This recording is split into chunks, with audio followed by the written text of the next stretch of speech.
తాకట్లో ఉన్న బంగారాన్ని విడిపించలేక వడ్డీల మీద వడ్డీలు కడుతూ ఇబ్బంది పడుతున్నారా? అయితే ఇప్పుడే సంప్రదించండి శివ గోల్డ్ కంపెనీ. మీ నమ్మకానికి మా హామీ శివ గోల్డ్ కంపెనీ. పాక్ ఆక్రమిత కశ్మీర్లో రక్తపాతం ఏరులై పారుతోంది. శాంతియుతంగా నిరసన తెలుపుతున్న పీఓకే ప్రజలపైనే పాకిస్తాన్ సైన్యం నరమేధానికి తెగబడుతోంది. గత 2 రోజుల్లోనే 32 మంది అమాయకులను పాక్ బలగాలు కాల్చి చంపగా మృతుల సంఖ్య దాదాపు 100కు చేరువైంది. వీధుల్లో మృతదేహాలు చెల్లాచెదురుగా పడి ఉన్న వాహనాలతో పీఓకే రణరంగంగా మారింది. పాక్ ఆక్రమిత కాశ్మీర్లో పాకిస్తాన్ సైన్యం నరమేధానికి పాల్పడుతోంది. పీఓకే ప్రాంతీయ ఎన్నికల వేళ చోటు చేసుకుంటున్న హింసాత్మక ఘటనలు అంతర్జాతీయంగా కలకలం రేపుతున్నాయి.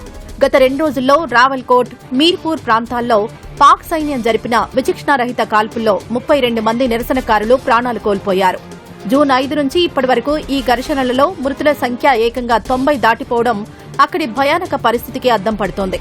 పాకిస్తాన్ ప్రభుత్వం సాగిస్తున్న మానవ హక్కుల ఉల్లంఘన, నిర్బంధాలకు వ్యతిరేకంగా జాయింట్ అవామీ యాక్షన్ కమిటీ ఆధ్వర్యంలో స్థానిక ప్రజలు వేలాదిగా వీధుల్లోకొచ్చి శాంతియుత నిరసన తెలుపుతున్నారు.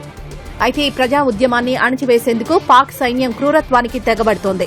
టియర్ గ్యాస్ షెల్స్, తుపాకులతో విరుచుకుపడుతోంది. మృతదేహాలు, ధ్వంసమైన వాహనాలు వీధుల నిండా పడి ఉన్న దృశ్యాలు వైరల్గా మారాయి. మృతదేహాలను సైనిక వాహనాల్లో తరలిస్తూ పాక్ దళాలు తమ రాక్షసత్వాన్ని ప్రదర్శిస్తున్నాయి. నిషేధిత అవామీ యాక్షన్ కమిటీకి చెందిన యువ కార్యకర్తలే లక్ష్యంగా ఈ దాడులు జరుగుతున్నాయి.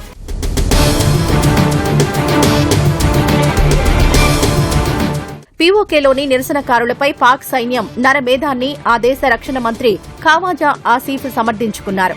పీఓకేలోని నిరసనకారులు కూడా భారతీయుల మాదిరిగానే తమకు శత్రువులని, వారిని అణచివేయడం సరైన పని అంటూ వ్యాఖ్యలు చేశారు.